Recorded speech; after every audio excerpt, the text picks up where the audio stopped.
है भारतीय जनता पार्टी का एक ही मकसद है कि आम आदमी पार्टी और केजरीवाल की राजनीति को खत्म करना। जमानत मिली और कोई प्रमाण ये लोग दे नहीं पाए। अगर कल को कोई सही काम भी ईडी करने जाएगी तो उसके ऊपर अब लोगों का विश्वास नहीं है। दिल्ली वक्फ बोर्ड में अनियमितताओं से जुड़े मनी लॉन्ड्रिंग मामले में ओखला से आम आदमी पार्टी विधायक अमानतुल्लाह खान को कोर्ट ने बड़ी राहत दे दी है। दिल्ली के राउज एवेन्यू कोर्ट ने गुरुवार को आप विधायक को रिहा करने का आदेश जारी किया है। आपको बता दें, राउज एवेन्यू कोर्ट ने गुरुवार को प्रवर्तन निदेशालय यानी ईडी द्वारा दाखिल सप्लीमेंट्री चार्जशीट पर संज्ञान लेने से फिलहाल इनकार कर दिया है।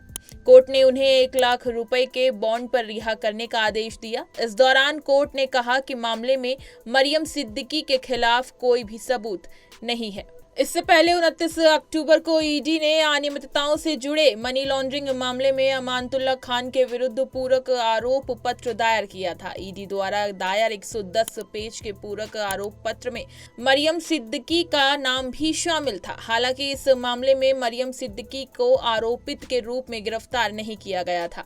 बता दें कि खान को ईडी ने 2 सितंबर को उनके ओखला स्थित आवास पर लंबी पूछताछ के बाद गिरफ्तार किया था।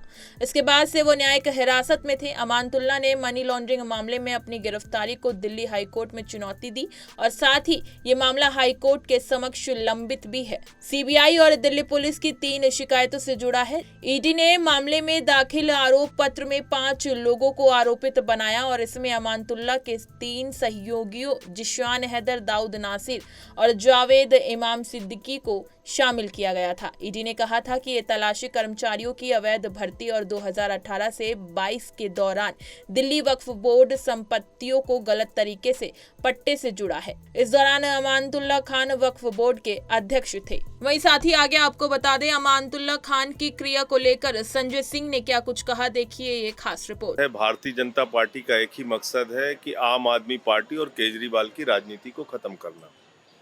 झूठे मुकदमे आपने केजरीवाल पे बनाए, मनीष सिसोदिया पे बनाए, सत्येंद्र जैन पे बनाए, मुझे 6 महीने जेल में रखा और हर मामले में कोर्ट से इनको फटकार मिली, कोर्ट से इनका मुकदमा गिरा, जमानत मिली और कोई प्रमाण ये लोग दे नहीं पाए न्यायालय के सामने।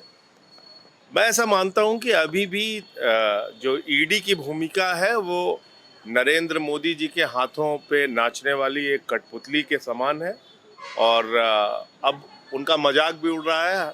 जहां ईडी जाती है, अब लोग ये मान के चलते हैं कि झूठा मुकदमा ही बनाने जा रहे हैं। अगर कल को कोई सही काम भी ईडी करने जाएगी तो उसके ऊपर अब लोगों का विश्वास नहीं है, क्योंकि ईडी का राजनीतिकरण हो गया है। अमानतुल्लाह को जमानत मिलने पे मैं उनको बधाई देना चाहता हूँ, अपनी ओर से भी, पार्टी की ओर से भी और उनके परिवार को, उनके चाहने वालों को। मेयर डिप्टी मेयर का चुनाव है, कितने आसपास आंकड़े आपके पक्ष में है, लेकिन बीजेपी का भी दावा है।